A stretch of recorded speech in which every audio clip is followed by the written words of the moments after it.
For what purpose did the Xenos race, the Nephilim, capture many humans and enslave them during the Great Crusade? What power does it gain them? How do they tie with the Sanguinius and the Blood Angels? And how does the Khan eliminate the last of them? Friends, let's find out, and welcome to another 40k video, drawing from the novel Jagatai Khan, Warlord of Chogoris. The planet Hode was a sinkhole for the soul, a sump of despair, an entire planet lost in a dreamy stink of misplaced devotion. The atmosphere was an indeterminate soup of spores and drifting gas plumes, while the terrain was a slough of vegetative mats and boiling stagnant pools. Enormous kelp-like forests swayed amid lazy columns of hazy precipitation, even as the Nephilim fleets burned in the void above them, and their great hydroponic vats were punctured and drained.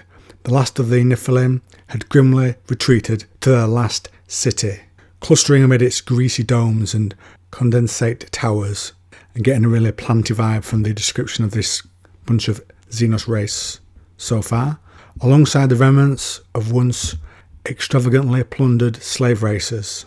It had been Horus who had discovered the true nature of this xenotype. For a while, Imperial explorators had taken the Nephilim to be a mid-tech level species, with a relatively benign profile, sluggish in their reaction to the expansion of the upstart Terran Star Empire.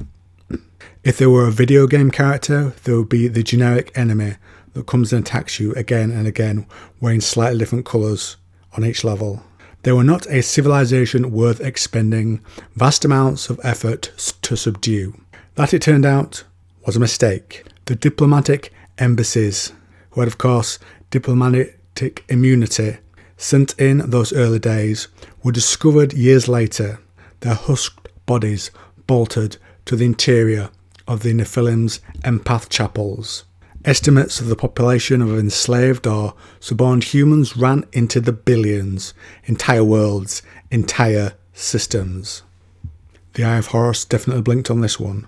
The people that were enslaved were dragged into the horrific embrace of a race so squalid that their only purpose, their only desire, and their only industry was to be adored.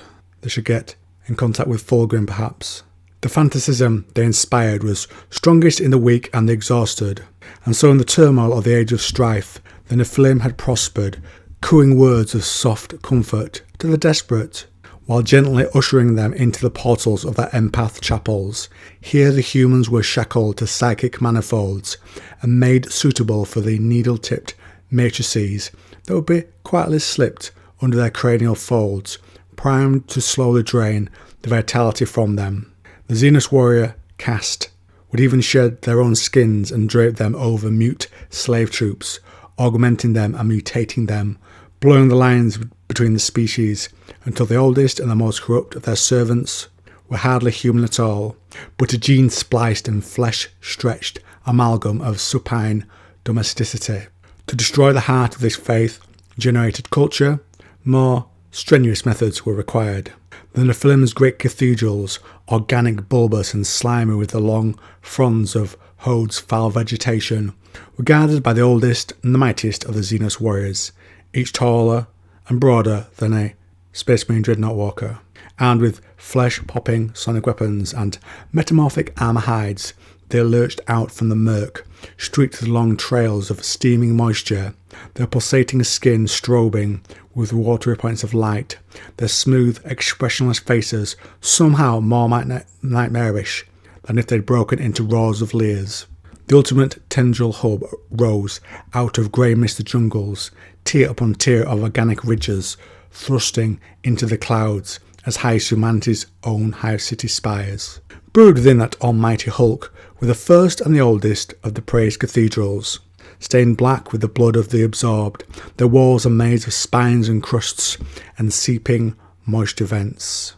The air above them rang with weird sonic reverb, dragged up from the souls of the ecstatic dying and repeated by the eerie screech organs of their masters. The Nephilim withdrew to their final place of defence in their last city, where the White Scars teleported, just in time for a cup of tea and a scone, but forgot their manners and unleashed a storm front of bolt shells and volkite beams. It blazed out from their teleport locus, shattering arches and gouging stone. The surviving Nephilim hurried to engage them, surrounded by their strange auras of sonic, shock and aiming their shriek pulse weaponry. But this was rank slaughter now.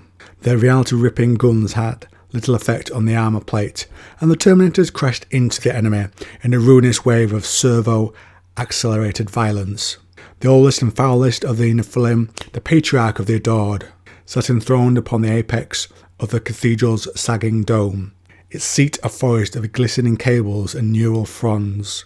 The creature's fish-like skin, slack with age and desperation, swelled across slippery armrests. Dozens of slave attendants shrank back against its obscene bulk, as if for protection, their disbelieving faces hidden behind neurodermic masks. The Xenos rose tremulously to its huge feet, a swaying mountain of translucent flesh weighed down with a ceremonial cowl. Its tiny black eyes sunk deep within the folds of sweat-rank skin. A Legion warrior launched himself into the monster before him. His first blow cracked the black blade, the second shattered it. The Patriarch staggered backwards, stumbling against the throne and slipping on the bloody floor. Screams filtered up through the cathedral's high vaults, repeated and augmented by the slaughter taking place in the neural harvester chapels. Faint, strangled sobbing could be heard welling up from the depths, and from outside the giant walls came the muffled booms of ongoing ordnance. The Patriarch focused, blearily, on the tull wall's edge and cracked a dry smile. "Thought it would be your Primarch. Would have preferred that," said the arrogant Xenos. Then from the base of the stairs, as if he had heard those words, a final column of teleportation energy snarled into life. It was the Khan. The Nephilim emitted what passed for a chuckle, and fluid cascaded down its chin. "So will you do it then? End it here?" The Khan glanced at his dragon-helmed warrior. "Did it fight well, Tsar?" he asked. "No, Kargan. Then it doesn't deserve the honour." The Khan turned away, even as the master of the Keshig plunged his blade into the Nephilim's neck and hauled it out the other side, bisecting the joint cleanly. The Khan surveyed the city. Now it was the task of burning the Xenos bodies, and to try and free the slaves. When this was proved wrong, most were burned on the same pyre as their one-time masters, the broken down parts of their humanity not even enough to be put into servitors. And one last bit of trivia. Horus used the Nephilim to trick his brother Sanguinius into taking his legion into the Cygnus cluster. He told Sanguinius that the Nephilim had not been exterminated, and they had. This was a setup, of course, to try and get Sanguinius to fall to the gods of chaos. Just thought I'd drop that in here. And now, I turn things over to you. What do you think to this plant-like race? Do you think they deserve more water? How do they stack up against the other Xenos races that the Emperor's Primarchs faced during the Great Crusade? Comment down below.